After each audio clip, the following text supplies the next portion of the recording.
దైవజనులు Edward Williams గారు మండపేట ప్రాంతంలో యూత్ కాన్ఫరెన్స్కి వెళ్ళారట.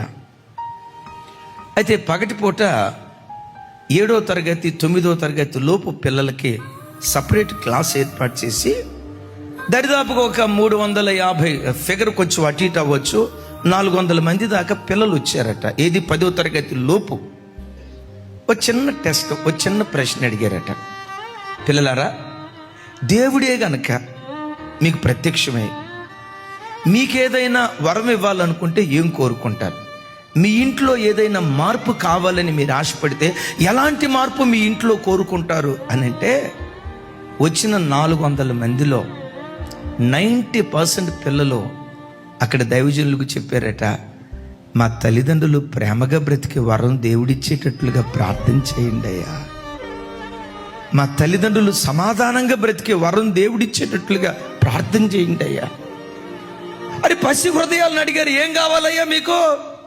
మీ ఇంట్లో ఏ మార్పు కావాలి? కారు కావాలా, ఫ్రిడ్జ్ కావాలా, కూలర్ కావాలా, ఏసీ కావాలా, డీసీ కావాలా, బీసీ కావాలంటే ఆ పిల్లలు చెప్పిన మాట ఇవేవి వద్దు.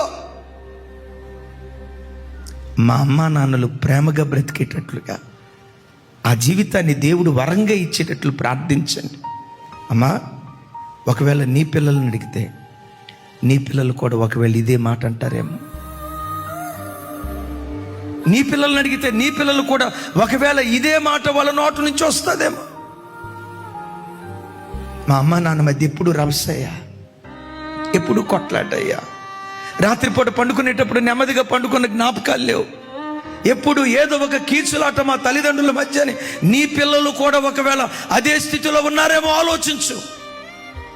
అమ్మా, మరోసారి చెప్తున్నాను, నువ్వు కోపిష్టి దానివైతే నిన్ను క్షమించని. నీలో తల్లిని చూసిన దానికంటే ఒక సింహాన్ని చూస్తాడు. అలాగని అన్నయ్య తప్పు చేసినప్పుడు గద్దించొద్దా? తప్పు చేసినప్పుడు గద్దించకపోతే నువ్వు సరైన తల్లివి కాదు. తప్పు చేసినప్పుడు గద్దింపే. అట్ దట్ సేమ్ టైం చారదీసే అనుభవం కూడా మన జీవితంలో ఉండునుగాక.